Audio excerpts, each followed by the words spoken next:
महापरमहंसाय स्वादित चरण कमल चिन्ह मकरंदाय भक्तजन मानस निवासाय श्री रामचंद्राय नमः।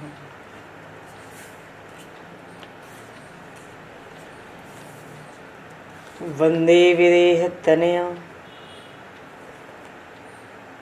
पदपुंडरीकं केशौरसौरभसमाहत योगिचेतं हन्तुं प्रतापमनिशं मुनिहंससेव्यं सन्मानशालिपरिपीत परागपुञ्जम्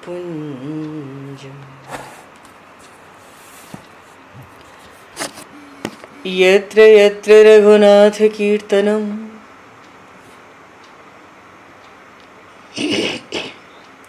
तत्र तत्र कृतमस्तकाञ्जलिं बाष्पवारि परिपूर्णलोचनं मारुतं नमत राक्षसान्तकं कुन्द इंदुसमदेह उमारमण करुणायन जाहि दीन परनेह करहु कृपा मर्दन मयन।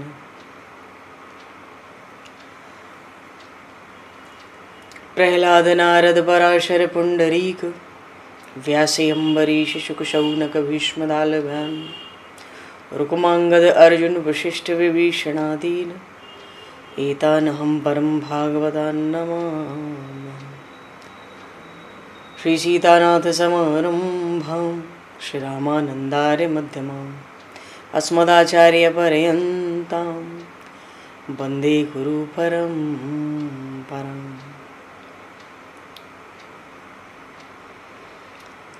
वर्णानामर्थसंज्ञानां रसानां छन्दसामपि मङ्गलानां च कर्तारो वन्दे वाणी विनायकौ।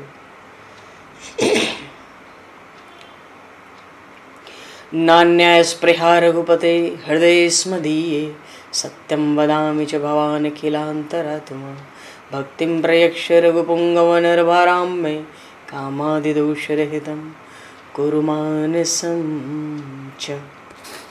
भक्त भक्ति भगवंत गुरु चतुर्नाम वपु एक तिनके पद वंदन के नाशहि विघ्न अनेक। बंधु तुलसी के चरण जिनकी न्यो जग काज कल समुद्र घोरत लगो प्रगट्यो सप्त जहां। श्री गुरु चरण सरोज रज निज मन मुकुर सुधार वर्णो रघुवर विमल यश जोदायक फलचार। हरिशरण श्री राम जय राम जय जय राम।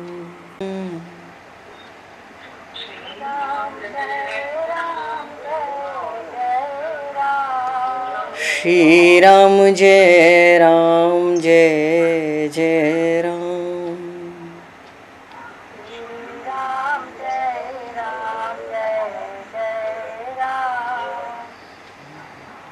जय सिया राम जय जय हनुमान।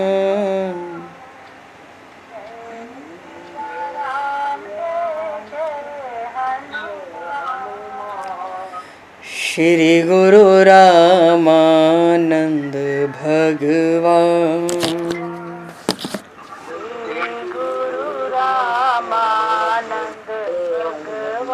श्री गुरु रामानंद भगवान।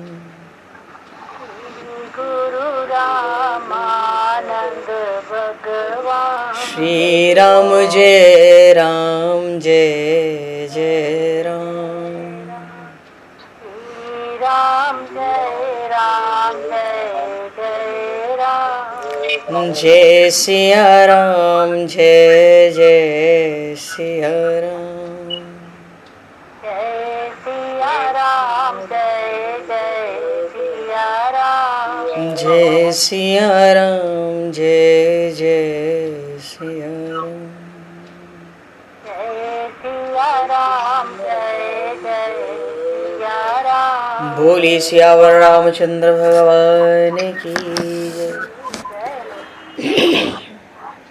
संपूर्ण राम दरबार की जय। श्री अवध मिथिला धाम की जय। श्री बांके बिहारी लाल की जय। 84 कोस ब्रजमंडल धाम की जय। श्री रामचरितमानस जी महाराज की जय। श्रीमन्नाम महाराज की जय। श्री पंडरीनाथ भगवान की जय।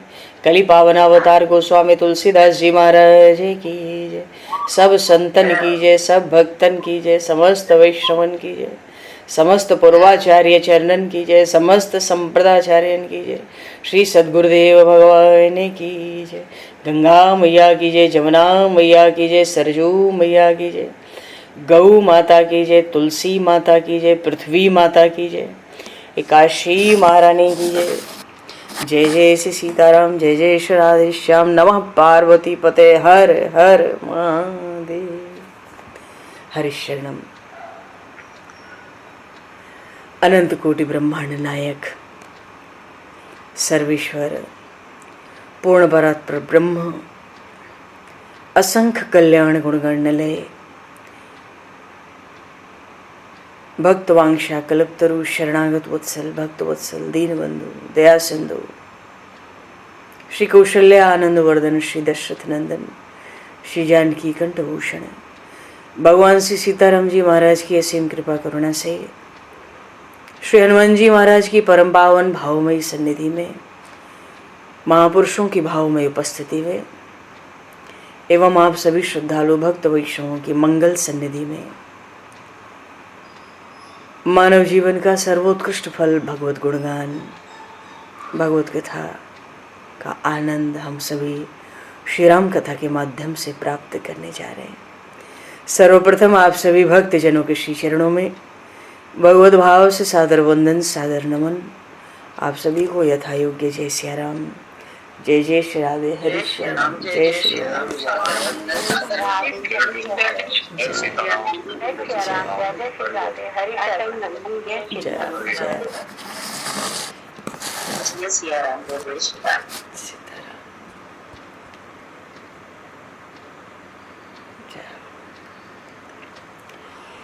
श्री रामचंद्र चरणों मनसा स्मरामि।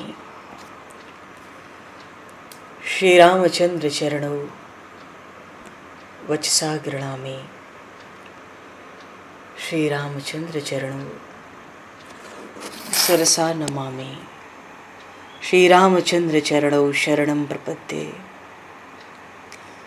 माता रामो मत्पता रामचंद्रः स्वामी रामो मत्सखा रामचंद्रः सर्वस्वं मे रामचंद्रो दयालुर नान्यम जाने नैव जाने न जाने। मंगलम कौशलेन्द्रस्य महनीय गुणालये चक्रवर्ती तनुजाय सार्वभौमाय मंगलम। रामं रामानुजं सीतां भरतं भरतानुजं सुग्रीवं वायुसूनं च प्रणमामि पुनः पुनः। नमोस्तु रामाय सलक्ष्मणाय दिव्यै च तस्मै जनकात्मजाय। पूर्व प्रसंग में राक्षस राज रावण के अत्याचार से धरती व्याकुल, देवताओं का आश्रय लिया, ब्रह्मा जी के लोक में गई। ब्रह्मा जी ने सभा की अध्यक्षता की और बड़ी लाचारी बड़ी विवशता से ब्रह्मा जी ने यही कहा कि जाकर तैंदासी सो अविनाशी हमरी हो तोर सहाय।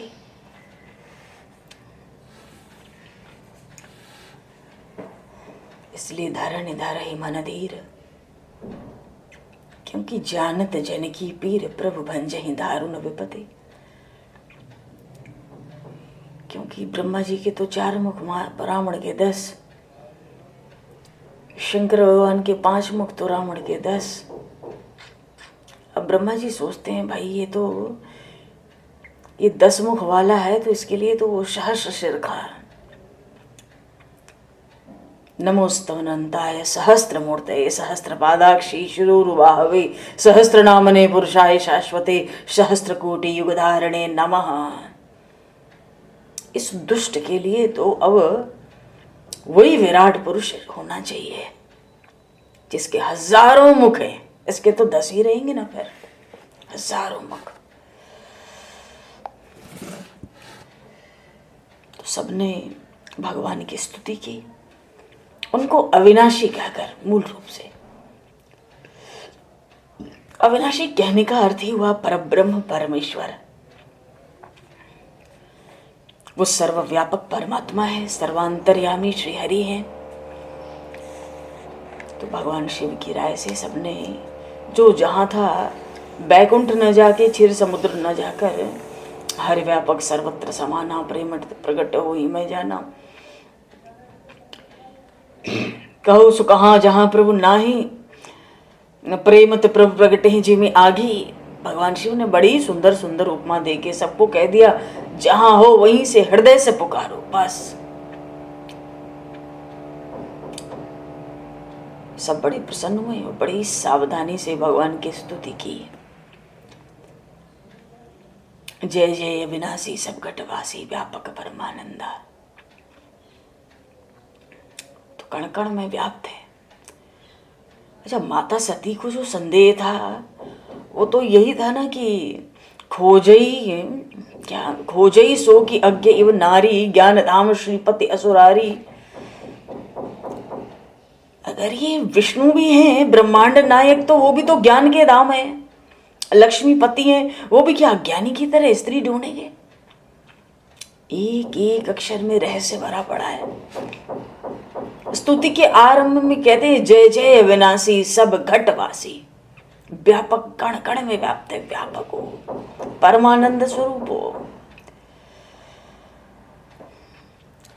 और सती जी का दूसरा संदेह था, देखो ब्रह्म जो व्यापक बिरज अज अकल अनीह अदे अभेद, सो की देह धर होई नर। जो ब्रह्म व्यापक है, अव्यक्त है, अजन्मा है, मन बुद्धि इंद्रियों से परे है, जिसमें भेद है ही नहीं, सो की देह धर होई नर।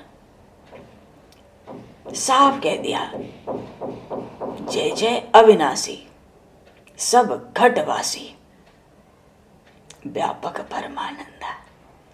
भगवान ने तो स्वतः सतरजतम की 3 गुणों की सृष्टि बनाई है। इसलिए कहते हैं, हे पूर्ण परात्पर ब्रह्म द्रव सुश्री भगवाना। बड़े प्रेम बड़े आग्रह से भगवान की स्तुति की। अच्छा, स्तुति की तो इसमें भी बड़ी विलक्षणता ये थी कि निर्गुण निराकार ब्रह्म की भी स्तुति की, व्यापक ब्रह्म की, और सगुण रूप से भी स्तुति की, मानो दोनों का बिल्कुल अभेद बताया। तो जब देवताओं ने हृदय से स्तुति की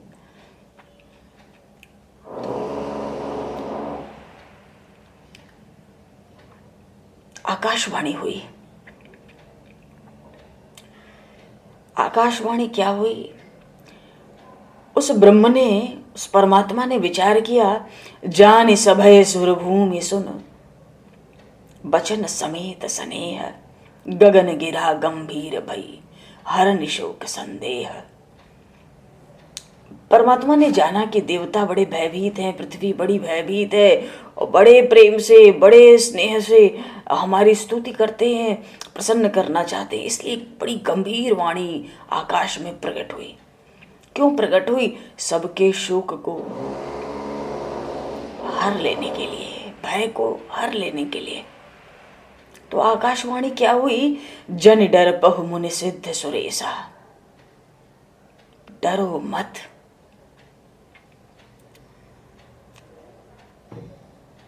यहाँ एक बात और है, भगवान तो सब सर्वांतर्यामी है, सबके हृदय की जानते हैं। तो स्तुति करने से क्या भगवान को पता पड़ती है कि देवता भयभीत हैं, पृथ्वी भयभीत है, बड़े दारुण कष्ट में है? नहीं, परमात्मा को तो सब पता है, क्षण क्षण की पता है, कण कण में विराजमान है, उससे क्या छपा है। पर बात यह है कि जब भक्त भगवान को पुकारते हैं ना, वो पुकार भगवान को बढ़िया लगती है। प्रेम ते प्रभु प्रगटई जी में आगी। काष्ठ में, लकड़ी में अग्नि तो होती ही है, व्याप्त है, वो प्रज्वलित हो चाहे ना हो। नहीं प्रज्वलित किया लकड़ी में अग्नि तो क्या लकड़ी में अग्नि नहीं है? अग्नि है। प्रज्वलित कर लिया तो दिखाई भी पड़ती है। भगवान शिव ने कहा था प्रेम ते प्रभु प्रगटे जी में आगी।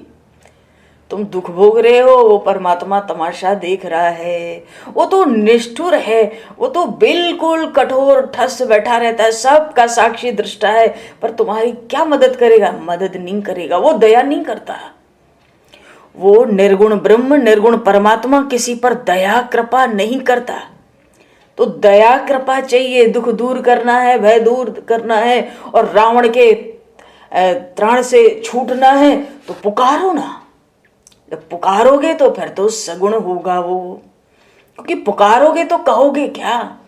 उसका गुण ही तो उसको बताओगे। जैसे हनुमान जी महाराज को कहते हैं उनका बल उनको याद दिला दो, एकदम बल प्रकट हो जाए, प्रभाव प्रकट हो जाए।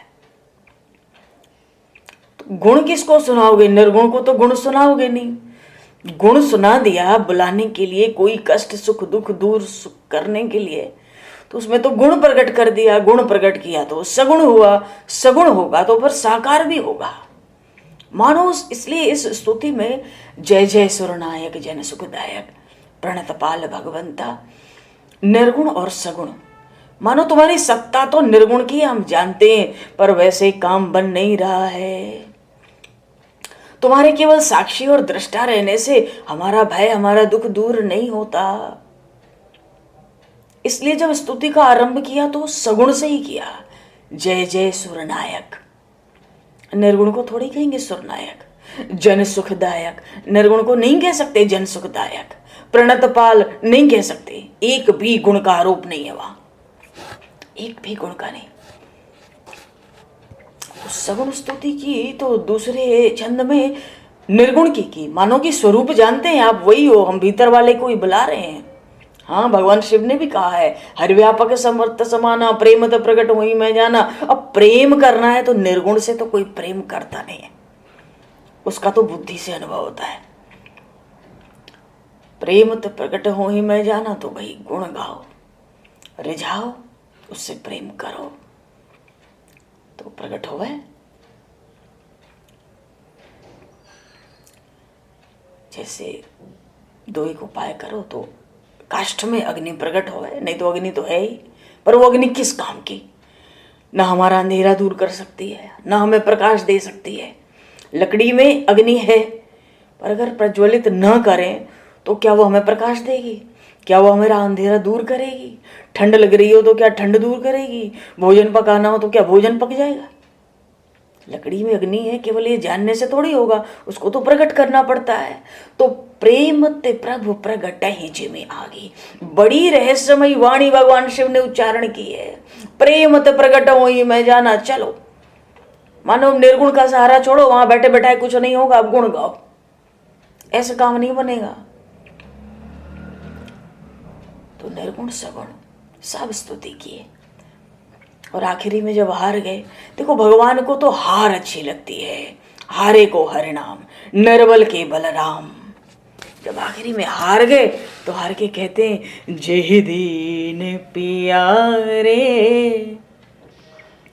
वेद पुकारे, द्रव सुश्री भगवान, शारद श्रुति शेषा ऋषय अशेषा, जा कहूँ को नहीं जाना। यहाँ इन दो पंक्तियों में भी पहले निर्गुण ब्रह्म का गुण गाया, उसकी स्तुति की। शारद श्रुति शेषा अशेषा, जा कहूँ को नहीं जाना, निर्गुण हुआ।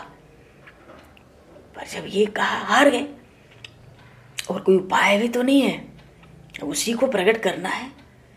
फिर सगुण पर आ गए, जेहि दीन पियारे वेद पुकारे द्रव उस श्री भगवान। क्योंकि निर्गुण में तो दया की संभावना है ही नहीं, वो तो पत्थर ठोस ठसा ठस भरा है। पर क्या मजाल जो हमारे दारुण दुख देख के भी पिघल जाए जरा भी ना, ये नहीं होता। वस्तुतः रामचरितमानस में हर जगह निर्गुण सगुण एक साथ वंदन है, एक साथ स्तुति है, बिल्कुल मिला मिला कर। वो चाहे गिद्धराज जटायु हो चाहे वेद हो। अब बताओ क्या तुलना है, कहाँ तो गिद्धराज जटायु और कहाँ वेद। पर वेद भी सगुण निर्गुण दोनों की भी स्तुति कर रहे हैं राज्याभिषेक में राम जी के सामने। और गिद्धराज जटायु मांसाहारी है, कितना हिंसक पशु है, वो भी सगुण निर्गुण। ये बड़ा अद्भुत ग्रंथ है, बड़ा रहस्यमय ग्रंथ है। मानस जी बड़ी ही विलक्षण है। तो भगवान ने जब देखा कि हाँ भाई ठीक है, इनको पता है कि केवल भीतर वाले से काम नहीं बनेगा, अब प्रकट होना पड़ेगा, तो आकाशवाणी हुई, जन डर पहु मुनि सिद्ध सुरेशा, डरो मत। छोटा बच्चा हो, माँ को केवल देख ले, उसको डर लगे, और माँ दिख जाए दौड़ के भाग जाए, करना कराना किसी को कुछ नहीं है, उतना ही बल है। प्रभु कहते हैं जन डर पहु मुनि सिद्ध सुरेशा, तुम हिलागी धरियऊ नरवेशा। कह दिए मनुष्य होकर नहीं आऊंगा, मनुष्य का वेश धारण करके आऊंगा, तुम लोगों के लिए शरीर धारण करूंगा। किसके लिए? दीनों के लिए, निरभिमानियों के लिए। बात यहां देवता पृथ्वी से नहीं है, दीनों से है।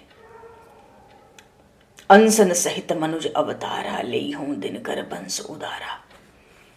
सूर्य वंश में अवतार लूंगा, अंशों के साथ।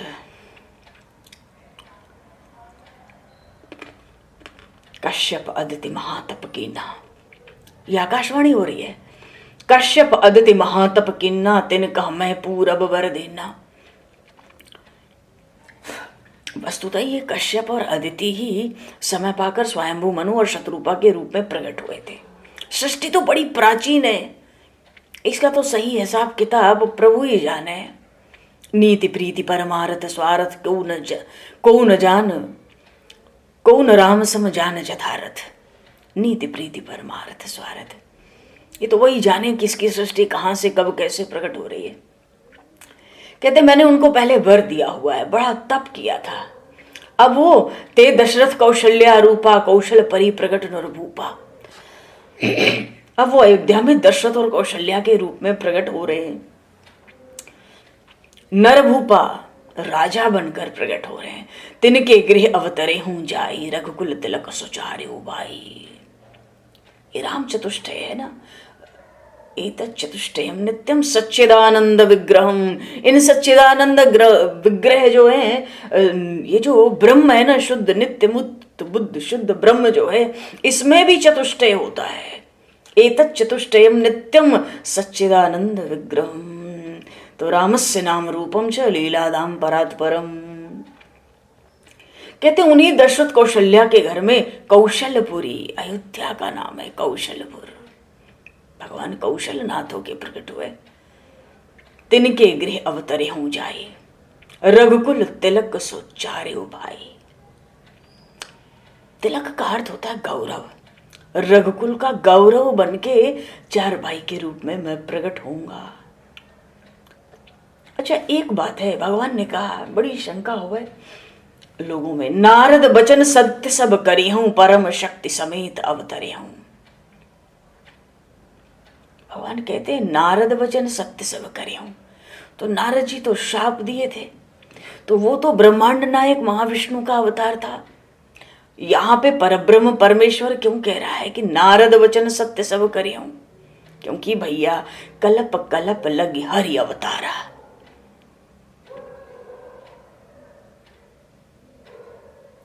कलप कलप, तो जिस कल्प में नारद जी ने श्राप दिया, तो श्राप से तो महाविष्णु ही आते हैं अवतार लेके श्री राम रूप में। पर जिस कल्प में अब भगवान को भी आना है तो दोनों साथ तो नहीं आएंगे ना। पर ब्रह्म परमेश्वर को एक निश्चित कल्प में आना है, और लीलाएं तो हर कल्प में होती हैं। ब्रह्मा जी के हर दिन में रामकृष्ण के अवतार होते हैं। उन ब्रह्मा जी का एक दिन कितना बड़ा होता है, 1000 बार चारों युग बीत जाए। सहस्र चतुर्युगी, त्रेता, सतयुग, त्रेता, द्वापर, कलयुग, चारों युग 1000 बार बीत जाएं, ब्रह्मा जी का एक दिन होता है। और 1000 बार जब चौकड़ी बीतती है तो कोई एक चौकड़ी होती है, एक त्रेता, एक द्वापर, जिसमें रामकृष्ण का अवतार होता ही है। तो वस्तुतः ब्रह्मा जी के हर दिन में रामकृष्ण के अवतार होते हैं। इसीलिए तो ये स्तुति करते हैं, पागल से हो जाते हैं। इनको आदि अंत लीलाओं का मिलता ही नहीं, कहाँ कहें कहाँ। हरि अनंत हरि कथा अनंता, कहीं सुनहि सब विधि सब संता। 7 तरह तरह से।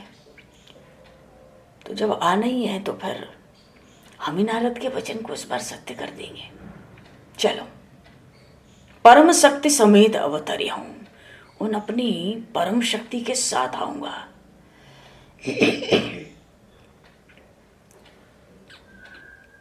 तो आकर महाराज, हरिहूं सकल भूमि गर्व आई।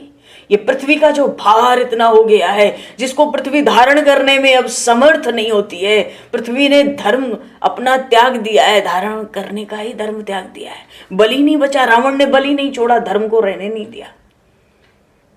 तो हरिहूं सकल भूमि गर्व आई, पृथ्वी का भार हर लूंगा। जाओ निर्भय हो देव समुदाय, सब निर्भय हो जाओ। तब ब्रह्मा जी ने, जब आकाशवाणी हुई तो ब्रह्मा जी ने पृथ्वी को समझाया, वो भी निर्भय हुई। हृदय में विश्वास आया, भरोसा आया, सब अपने अपना स्थान चले गए। ब्रह्मा जी ने देवताओं से कहा, बानर तनु धरे धरे मही हरिपद सेव हो जाए। अब तो निश्चित हो गया कि परमात्मा आएंगे, परमात्मा बहुत जल्दी आएंगे। तो हे देवताओं, तुम लोग भी बानर का रूप धारण करो। क्यों? परमात्मा ने कहा कि नर रूप धारण करेंगे, नर वेश धारण करके आएंगे। तो अब उनसे बड़ा कोई वेश तुम लोग देवता बन के सेवा करो तो फिर शोभा नहीं है। परमात्मा अगर नर वेश धारण करके आ रहे हैं तो तुम लोग बानर बनो। वो नर बने, तुम बानर बनो। जाओ वो सारी पृथ्वी पे।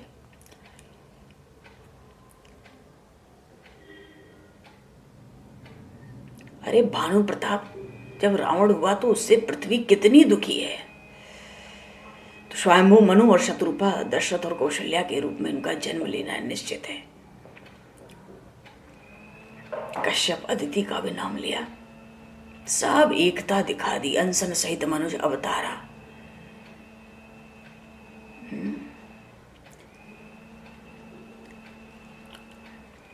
जग निवास प्रभु प्रगटे अखिल लोक विश्राम। आगे प्रसंग आया, निज आयुध भुज चारी भयो प्रगट श्रीकंता। व्यापक ब्रह्म नरंजन निर्गुण विगत विनोद। सुवज प्रेम भगत बस कौशल्या की गोद। एकदम पुष्टि है कि ये नित्य मुक्त शुद्ध ब्रह्म ही राम रूप से प्रकट हुआ। व्यापक अकल अनीह अज निर्गुण नाम नरूप। बसई नगर जही लच्छकर कपट नारी नरवेश। सगुण ब्रह्म सुंदर सुत जाके। अरे बड़े सुंदर सुंदर बात, सब तरह से पुष्टि है। तो भगवान ने कहा, लेहूं दिनकर वंश उदारा। अवतार कहाँ लूंगा? उदार सूर्य वंश। दिनकर का अर्थ सूर्य, उदार सूर्य वंश में अवतार लूंगा। भगवान के इस वरदान से देवता अत्यंत प्रसन्न हुए। तो ब्रह्मा जी की आज्ञा से देवताओं ने महाबलवान बानरों का रूप धारण किया। अब हम उनके सहायक होंगे। नारद जी ने कहा तो था कि तुमने बानर जैसा मेरा मुख किया, चलो ये बानर ही तुम्हारी संकट में सहायता करेंगे। एक कोई शाप थोड़ी हुआ, शाप तो तब होता कहते बानर तुम्हें काट खाए, बानर ही सहायता करेंगे। चलो सब देवता अब बानर भालुओं के रूप में पृथ्वी पर छा गए। देवाश्च सर्वे हरि रूप धारिण स्थिता सहायतार्थ मितस्ततो हरे महाबलः पर्वत वृक्ष योधिनः प्रतीक्षमाणा भगवंतमीश्वरम। परमात्मा सूर्य वंश में प्रकट हूं, इस बात की सब बंदर भालू प्रतीक्षा करने लगे, पूरी पृथ्वी पे छा गए। ये सब देवता हैं, ये सब देवता हैं। राम जी की पूरी सेना ही देवताओं की सेना है।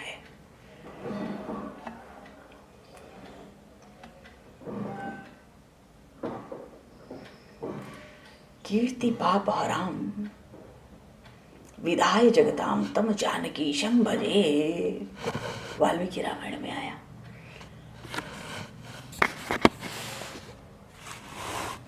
तो परमात्मा श्री राम का प्रागट्य महाराज कहाँ हुआ? सूर्यवंश में हुआ। ये सूर्यवंश के बड़ा प्रतापी वंश है सूर्यवंश। देखो कथा में कहीं कहीं दिमाग भी लगे तो लगने दो, सुनते रहो। बड़ी बेजोड़ कथा है ये सूर्यवंश की भी। ऐसे ही भगवान ने सहज नाम नहीं लिया कि दिनकर वंश में प्रकट होगा। बड़ा प्रतापी है सूर्यवंश। और सूर्यवंश के आदि प्रवर्तक कौन है? वैवस्वत मनु। आदि नारायण परमात्मा के नाभि से कमल प्रकट हुआ। कमल में से ब्रह्मा जी की उत्पत्ति हुई। ब्रह्मा जी के पुत्र हुए मरीचि, मरीचि के हुए कश्यप, और कश्यप के पुत्र हुए सूर्य। 12 आदित्य, महर्षि कश्यप, सब देवता महर्षि कश्यप के संतान है। तो कश्यप के पुत्र के रूप में सूर्य देव प्रकट हुए, और सूर्य देव के पुत्र हुए श्राद्ध देव। इन्हीं श्राद्ध देव को वैवस्वत मनु कहते। इन्हीं का दूसरा नाम क्या हुआ? वैवस्वत मनु। तो ये मनवंतर ही उनके नाम से था।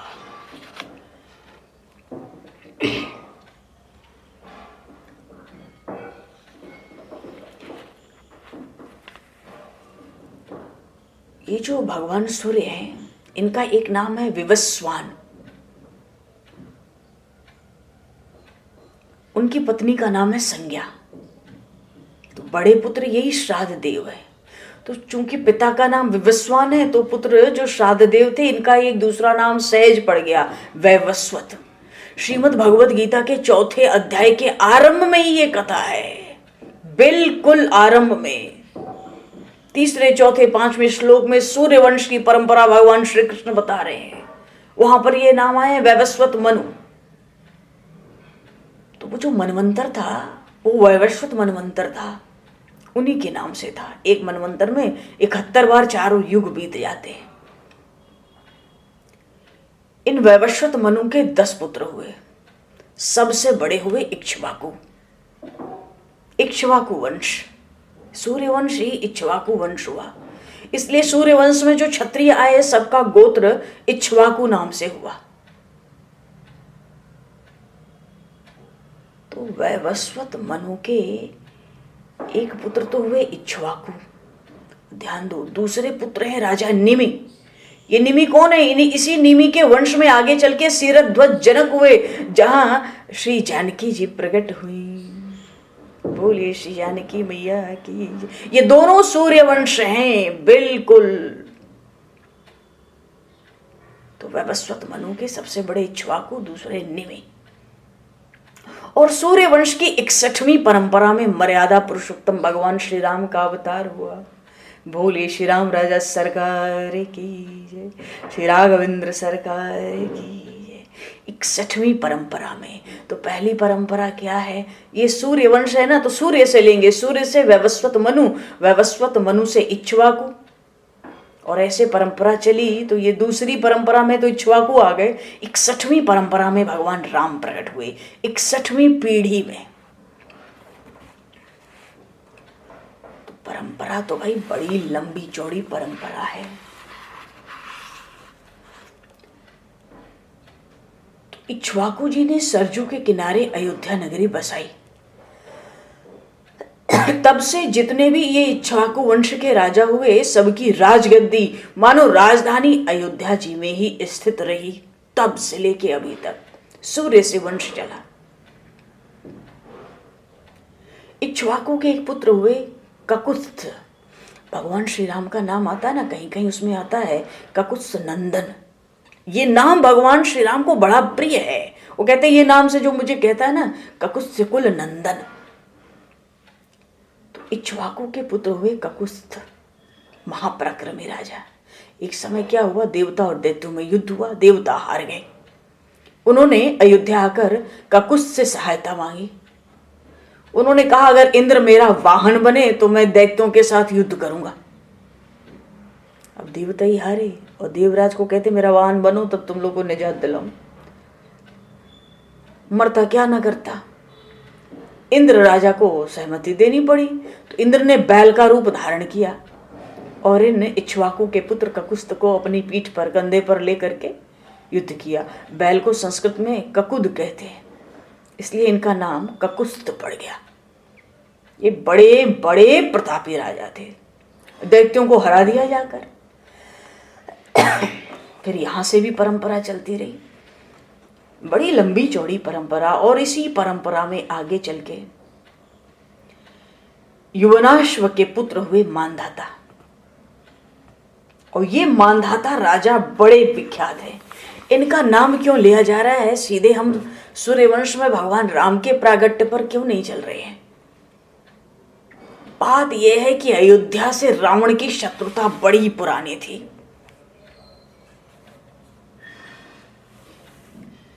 रावण की शत्रुता केवल श्री जानकी जी के हरण करने से नहीं थी, अयोध्या से ही इसकी शत्रुता बड़ी पुरानी थी।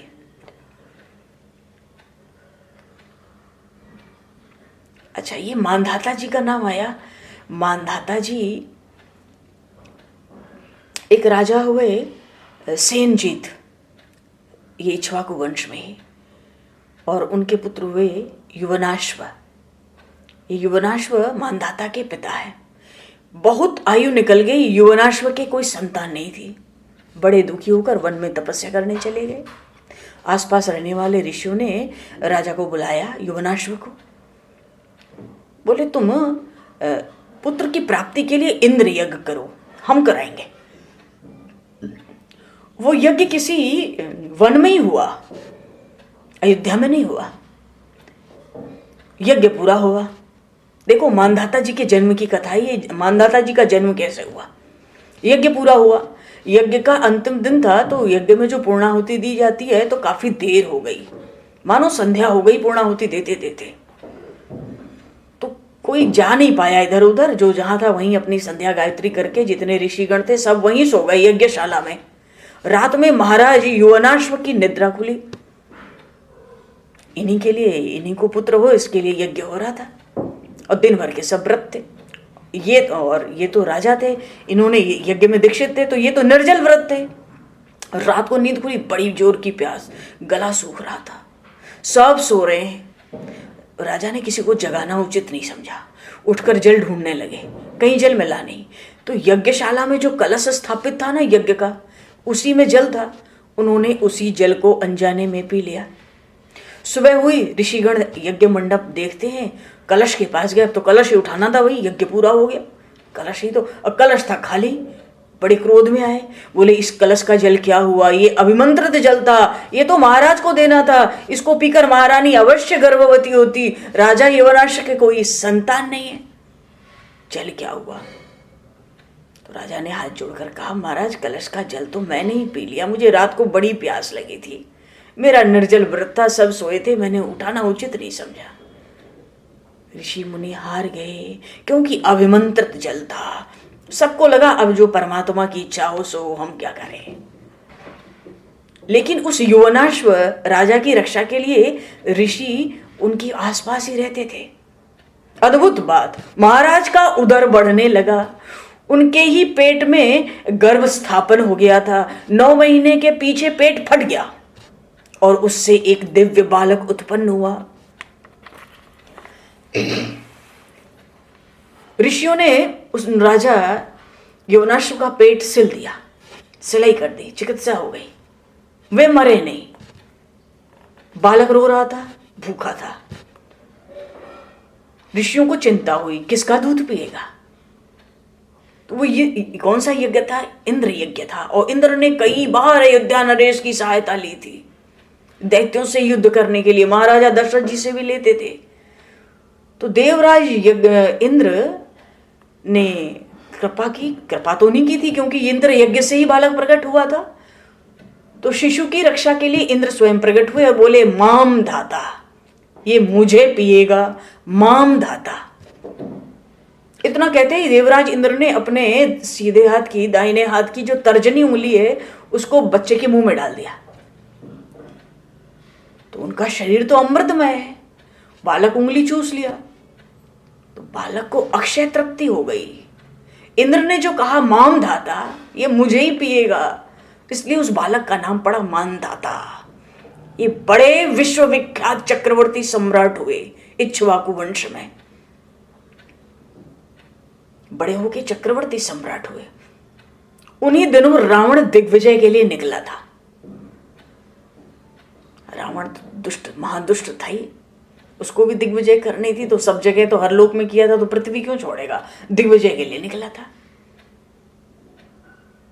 तो महाराज मानधाता से युद्ध करने पहुंचा। देखो यहां से उसकी शत्रुता अयोध्या से आरंभ हुई। तो उस समय मानधाता जी अयोध्या में तो नहीं थे, ये कह लें ये अफ्रीका की तरफ जो पश्चिमी भाग है उधर यज्ञ कर रहे थे। तो रावण को पहले उन्होंने मना किया कि देख, मैं अभी यज्ञ में दीक्षित हूं, मुझे युद्ध नहीं करना है। रावण माना नहीं, वो तो दुष्ट था ही ना। तो महाराज क्या करते, वो मानधाता जी ने पार्श्वपतास्त्र उठा लिया। अब ये तो अमोघ अस्त्र है। तो रावण ने देखा, अरे राम राम, उसने तुरंत मानधाता महाराज की शरण ले ली। और उस रावण ने उसी समय मानधाता जी को वचन दिया, मैं कभी अयोध्या पर आक्रमण नहीं करूंगा। देखो कितना दुष्ट है, कहता आक्रमण नहीं करूंगा। चलो, मानधाता के पुत्र हुए अम्बरीश, लेकिन ये भक्तराज अम्बरीश नहीं है, ये वो नहीं है। अरे राम, तो बड़ी सुंदर सुंदर परंपरा है। ये रावण ने कभी छोड़ा नहीं। क्या कारण था? ये अयोध्या से भिड़ा रहता था बराबर।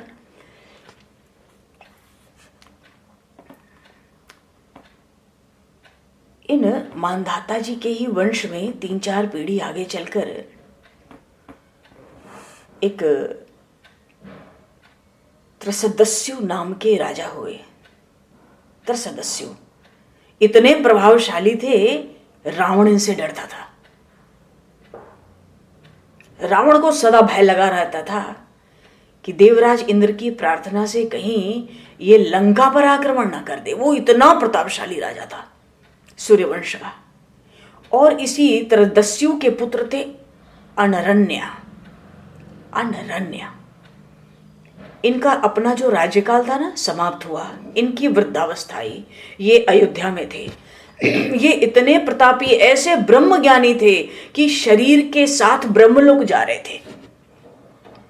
अयोध्या के राजा थे, वृद्धावस्था थी, अनरण्य, अपने शरीर ब्रह्मलोक जा रहे थे अपने उपासना तप के बल पर। रास्ते में रावण ने रोक लिया। देखो कितना दुष्ट है। पहले मानधाता जी को वचन दिया कि अयोध्या पर आक्रमण नहीं करूंगा, चलो अभी रास्ते में उसने रोका। तो उन्होंने कहा, भाई मेरी वृद्धावस्था है, मेरा जीवन काल पूर्ण हुआ, मैं तो अब सीधा ब्रह्मलोक सशरीर जा रहा हूं। तू मेरे साथ युद्ध करे ये तेरे लिए अब उचित नहीं है, क्योंकि मैंने तो राज्य त्याग दिया है, मैं तो अब ब्रह्मलोक जा रहा हूं। मेरी पीढ़ी में नीचे बैठे हैं, उनसे जाकर तू युद्ध कर। वो बलपूर्वक युद्ध करने लगा रावण अनरण्य जी से। तो युद्ध में बड़े आहत हुए। क्यों? राज्य त्याग दिया तो अस्त्र शस्त्र त्याग दिया था ना, अब अस्त्र शस्त्र नहीं उठाना था, सशरीर ब्रह्मलोक जा रहे थे। ऐसे समय वो दुष्ट आया तो उन्होंने योग के द्वारा प्राण का त्याग कर दिया। तो जो शरीर ब्रह्मलोक जा रहे थे वो बात तो पूरी हुई नहीं, तो मरते समय रावण को उन्होंने श्राप दे दिया कि मेरा वंशधर तेरा वध करेगा। क्यों? तूने मुझ निरपराध को, अरे राज्य त्याग कर इस पृथ्वी से सदा को परलोक जाते हुए वृद्ध पर तूने आघात किया। जब राज्य त्याग दिया तो अस्त्र शस्त्र तो उठा नहीं सकता, तू बड़ा पापी है, चल मेरा वंशधर तेरा वध करेगा। माने सूर्य वंश में आगे चल के इसी इक्ष्वाकु वंश में तेरा काल प्रकट होगा। तो ये अपने बड़े पुत्र को हर्यश्व को हिद्या का राज्य दे दिए। उनकी भी परंपरा चलती रही और बहुत जल्दी ही सत्यवत के पुत्र हुए त्रिशंकु। मांधाता सारे समुद्रों के साथ, 8 समुद्रों के साथ 7 द्वीपों को उन्होंने जीता था। पृथ्वी का एक छत्र राज्य उनके पास था। और ये मांधाता की 7वीं पीढ़ी में सत्यव्रत हुए और सत्यव्रत के पुत्र थे त्रिशंकु। तो त्रिशंकु सत्यवादी थे, उदार थे, जितेंद्रिय थे, अनेक प्रकार के यज्ञ किए थे, धर्मपूर्वक प्रजा का पालन करते थे। पर उनको एक ऐसा उत्तम यज्ञ करने की इच्छा हुई जिसके पुण्य के प्रभाव से उनको लगता था मैं इस शरीर से स्वर्ग में चला जाऊं।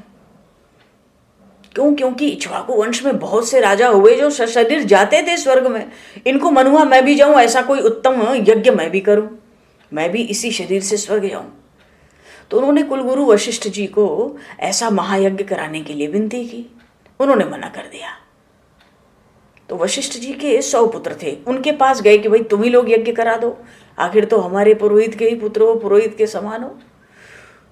तो उन 100 पुत्रों ने देखा कि ये राजा बड़ा दुष्ट है, जब पिताजी ने मना कर दिया ये फिर क्यों आया है हमारे पास? जो यज्ञ उचित नहीं है तो पिताजी ने मना किया है, ये फिर भी यज्ञ कराना चाहता है, ये दुर्बुद्धि है, इसने किसी का संग किया है।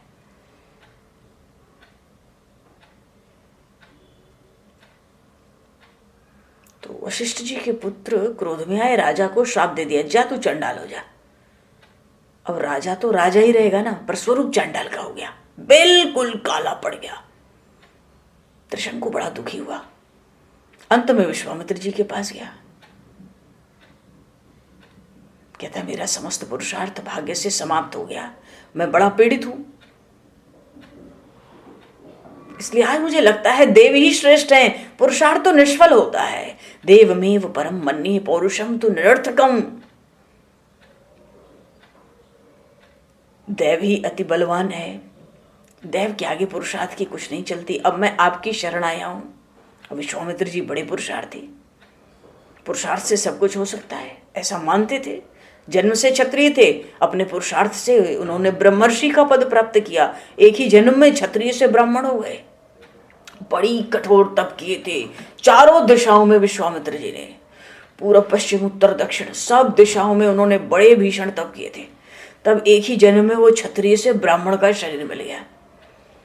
विश्वामित्र जी ने त्रिशंकु राजा को आश्वासन दे दिया, तुझे शरीर के साथ स्वर्ग भेज दूंगा। यज्ञ की तैयारी शुरू हुई, सब ऋषियों को निमंत्रण गया, सबने स्वीकार किया, सब पधारे। वशिष्ठ जी के पुत्रों ने निमंत्रण स्वीकार नहीं किया। थोड़ा कहते ना मजा लेना, कहते हाँ हाँ, जिस यज्ञ के आचार्य क्षत्रिय हों और यजमान चंडाल हो, ऐसे यज्ञ में हम क्यों नहीं आएंगे। उन्होंने ऐसी कटुवाणी का प्रयोग क्यों किया? क्योंकि वो राजा त्रिशंकु से नाराज थे। महर्षि वशिष्ठ कुल पुरोहित हैं सूर्यवंश के, और विश्वामित्र से जाकर यज्ञ करा रहा है, जो अनुचित काम है वो जाकर करा रहा है। तो विश्वामित्र जी पहले शरीर तो उनका क्षत्रिय का ही था, तो उन्होंने कह दिया हाँ हाँ, यज्ञ के आचार्य जब क्षत्रिय होंगे, क्षत्रिय तो यज्ञ कराते नहीं ब्राह्मण, पर एक बात बना ली, हालांकि वो ब्रह्मर्षि हो चुके थे। जिस यज्ञ के आचार्य क्षत्रिय होंगे और यजमान चांडाल होगा, ऐसे यज्ञ में हम क्यों नहीं जाएंगे। तो विश्वामित्र जी ने वशिष्ठ के 100 पुत्रों को श्राप दे दिया। कुछ चला, यज्ञ आरंभ हुआ। और महातपस्वी विश्वामित्र जी ने देवताओं का भाग लेने के लिए आह्वान किया। देवताओं ने भाग नहीं लिया। विश्वामित्र जी को क्रोध आया, देवताओं ने भाग क्यों नहीं लिया? अरे जब मना कर रहे हैं वशिष्ठ जी, आप क्यों कराते हो? वो सूर्यवंश का राजा है, आप चंद्रवंशी हो, आप क्यों यज्ञ कराते हो? देवताओं ने यज्ञ में भाग लेने आए नहीं, अपना अपना हिस्सा लेने आए। तो विश्वामित्र जी ने अपने तप के बल से त्रिशंकु को आकाश मार्ग से स्वर्ग में भेज दिया, जा। इंद्र नाराज हुए, वो तो चाहते थे इसको वापस तुरंत भेजो। तो कैसे भेजो, ऐसे कैसे भेजें? अगर भेजेंगे, इसको गिरा देंगे तो विश्वामित्र जी शाप दिए बिना रहेंगे नहीं। त्रिशंकु से पूछा देवराज इंद्र ने, आप अपने किन उत्तम कर्मों के फल से सशरीर स्वर्ग में आए हैं? जब मनुष्य अपने मुंह से अपना पुण्य गाता है ना, अपना चरित्र, उसका सब पुण्य नष्ट हो जाता है।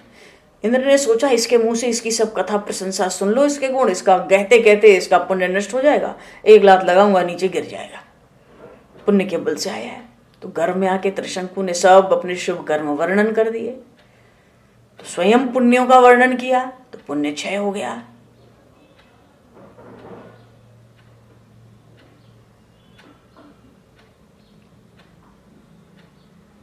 देवताओं ने उसको नीचे गिरा दिया। विश्वामित्र ने देखा ये नीचे गिर रहा है, क्रोध में आके उसको बीच में ही रोक दिया और रोक कर अमर कर दिया। वो त्रिशंकु आज भी है। ये लीला देखो कि तुम स्वर्ग में नहीं रहने दोगे, हम पृथ्वी पे नहीं रहने देंगे, इसको बीच में रहेगा। ये मैंने यज्ञ कराया है, मैं कुछ भी कर सकता हूं।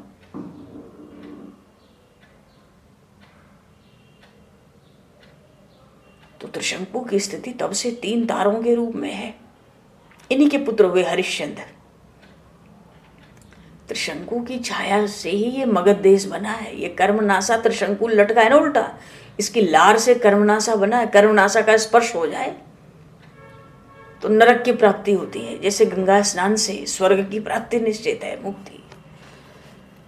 तो हरिश्चंद्र राजा की कथा सभी को पता है। और इसी वंश में आगे चल के क्या समय हुआ, हाँ, तप का बल,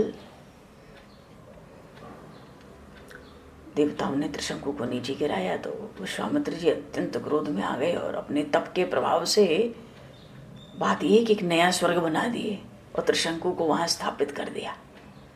अंत में देवताओं ने भी उसके लिए सहमति दे दी। बात क्या थी? तपोबल से, तप का बल क्या नहीं कर सकता। तप बल रचई प्रपंच विधाता, तप बल विष्णु सकल जगत राता, तप बल शंभु करहि संहारा, तप बल शेष धरई महिधारा, और तप आधार सब सृष्टि भवानी, करहि जाए तप अस जिय जाने। सृष्टि में सब कुछ तप से चलता है।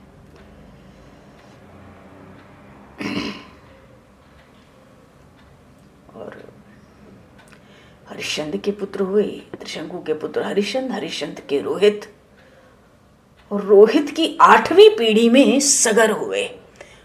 वो सुंदरकांड में जब विभीषण जी से भगवान ने कहा ना, उपाय बताओ कैसे समंदर पार किया जाए, ये तो बड़ा अगाध, बड़ा दुस्तर मालूम पड़ता है।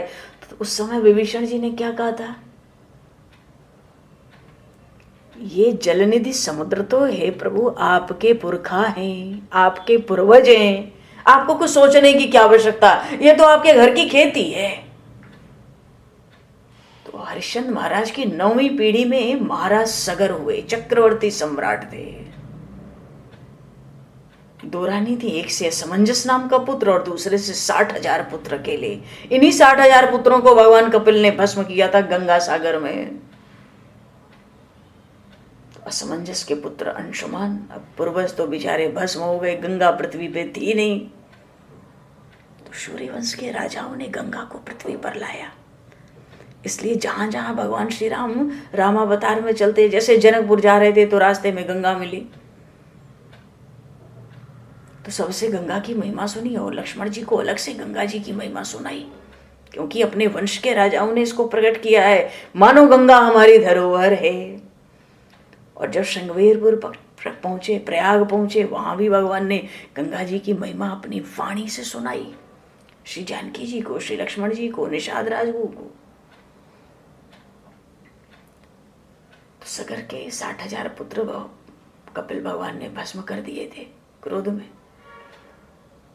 तो इनका जो पौत्र था अंशुमान, इसने गंगा जी को अपने पितरों के उद्धार के लिए, अपने चाचा जी लोगों के उद्धार के लिए, गंगा स्वर्ग से आवे तब उद्धार होगा, तपस्या की। पर गंगा जी का दर्शन नहीं हुआ, उनकी मृत्यु हो गई। और इनके पुत्र हुए दिलीप।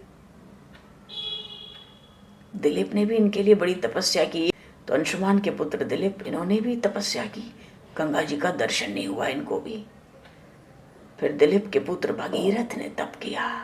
मानो 3 पीढ़ियों के तप से गंगा जी प्रकट हुई। बोलिए श्री गंगा मैया की जय। अब प्रकट हुई तो भाई इनकी तो दौड़ धूप बहुत तगड़ी है। समय को दृष्टिगत करते हुए अब इस प्रसंग को आगे लेंगे। बस थोड़ा सा सूर्यवंश है, पर थोड़ा जरूरी है। क्यों? क्योंकि रावण की बड़ी पुरानी शत्रुता है। अभी तो दिलीप, राजा रघु, अज, ये बड़े बड़े राजा आएंगे, खड़गवांग, बड़ी सुंदर सुंदर इनकी कथाएं बड़ी प्रसिद्ध हैं, छोटी छोटी।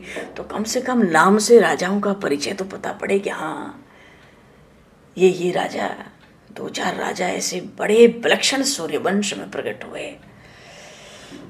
हरिशरणम। बोलिए सियावर रामचंद्र भगवान की जय। श्री रामचरितमानस जी महाराज की जय। स्वामी तुलसीदास जी महाराज की